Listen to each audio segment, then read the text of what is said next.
বিসমিল্লাহির রহমানির রহিম। আসসালামু আলাইকুম। কেমন আছেন সবাই? আশা করি ভালো আছেন। আমরাও আলহামদুলিল্লাহ আল্লাহ তাআলার অশেষ রহমতে ভালো আছি। নতুন আরও একটা ব্লগ নিয়ে চলে এসেছি আপনাদের মাঝে। আশা করি আজ ব্লগটাও আপনাদের অনেক অনেক ভালো লাগবে। এখানে কিছু বাজার নিয়ে এসেছে, মাশাআল্লাহ খুবই সুন্দর ফ্রেশ তাজা হচ্ছে ফুলকপি, লাউ, আর সাথে হচ্ছে পেয়ারাগুলা মাশাআল্লাহ খুবই সুন্দর। আর এখানে হচ্ছে সিম নিয়ে এসেছে, আর কিছু ছোট মাছ নিয়ে এসেছে, পাবদা মাছ নিয়ে এসেছে। মাশাআল্লাহ পেয়ারাগুলা দেখতে যেমন সুন্দর আর খেতেও আলহামদুলিল্লাহ অনেক টেস্টি হয়েছিল, একদম হচ্ছে ডাসা পেয়ারা, রসালো। আর এরপরে হচ্ছে বাজার টাজার গুছিয়ে দুপুরে রান্নাতে চলে এসেছি। এখানে হাতে মেখে সাজিয়ে ছোটো মাছ চচ্চড়ি করব। সব কিছু দিয়ে দিয়েছি, পেঁয়াজ কুচি, কাঁচামরিচ কুচি, লবণ, হলুদ, শুকনা মরিচের পাউডার, আর আলু কুচি করে দিয়েছি, আর আদা, রসুন, জিরা, ধনিয়া পেস্ট করে দিয়েছি। এখন আমি খাঁটি সরিষার তেল দিয়ে দিচ্ছি, দিয়ে খুব ভালোভাবে হাতে মেখে 10 মিনিটের মতো রেখে দিব।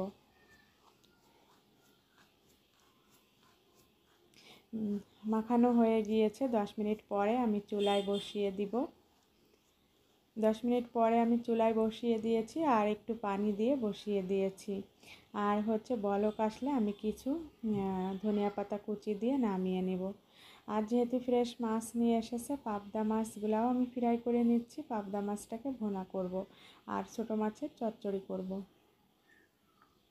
বলক এসে গিয়েছে, আর এখন হচ্ছে আমি কিছু ধনিয়া পাতা দিয়ে দিয়েছি কুচি করে, ফ্রেশ তাজা ধনিয়া পাতা। আর ঝোলটা একদম যখন শুকিয়ে যাবে তখন আমি নামিয়ে নিব। আর এভাবে করে ছোটো মাছ রান্না করলে খেতে অসাধারণ লাগে। পাবদা মাছগুলো ফ্রাই করে মশলা কষিয়ে নিচ্ছি, আর এরপরে হচ্ছে পাবদা মাছগুলো দিয়ে আমি হচ্ছে ঝোলের পানিটা অ্যাড করে দিব। ছোটো মাছটা প্রায় হয়ে এসেছে, ঝোলটা একদমই শুকিয়ে গিয়েছে। এখন হচ্ছে আর একটু ঝোলটা শুকিয়ে গেলে আমি চুলাটাকে অফ করে দিব।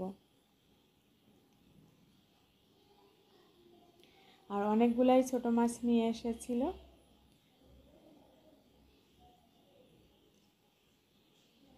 আর মাছগুলা মাশাআল্লাহ খুবই সুন্দর ছিল, ফ্রেশ তাজা ছোটো মাছ। এভাবে করে রান্না করলে খেতে বেশ ভালো লাগে।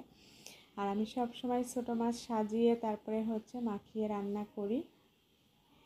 এখন হচ্ছে চুলাটাকে অফ করে দিয়েছি, নামিয়ে নিয়েছি। মাশাআল্লাহ কালারটা খুবই সুন্দর এসেছে, আর হচ্ছে একদম ঝোলটা শুকিয়ে গিয়েছে।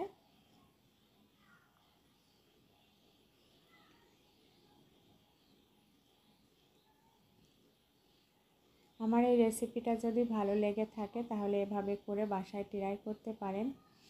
আর এরপরে হচ্ছে বিকালবেলা, এখন হচ্ছে বিকালের নাস্তা তৈরি করতে চলে এসেছি।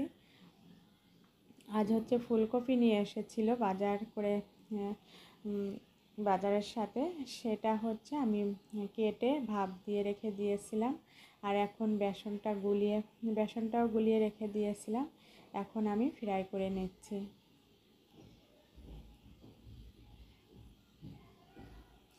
আর ফুলকপির চপটা খেতে বেশ ভালো লাগে। আমি মাঝে মধ্যেই এই ফুলকপির চপটা আর শীতের পিঠা দিয়ে শীতকালে হচ্ছে বিকালের নাস্তাটা রেডি করে থাকি।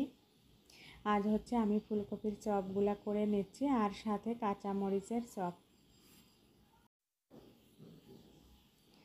আর একদম হচ্ছে কালার এসে গিয়েছে, তারপরে হচ্ছে আমি নামিয়ে নিয়েছি, একদম লাল কালার করে ফ্রাই করে নিয়েছি। মাশাআল্লাহ খুবই ক্রিস্পি হয়েছিল খেতে। এভাবে করে সবগুলা ফুলকপি আমি ফ্রাই করে নেব। এটা আমাদের সন্ধ্যার নাস্তা। আলহামদুলিল্লাহ আজ এ পর্যন্তই। আল্লাহ হাফেজ।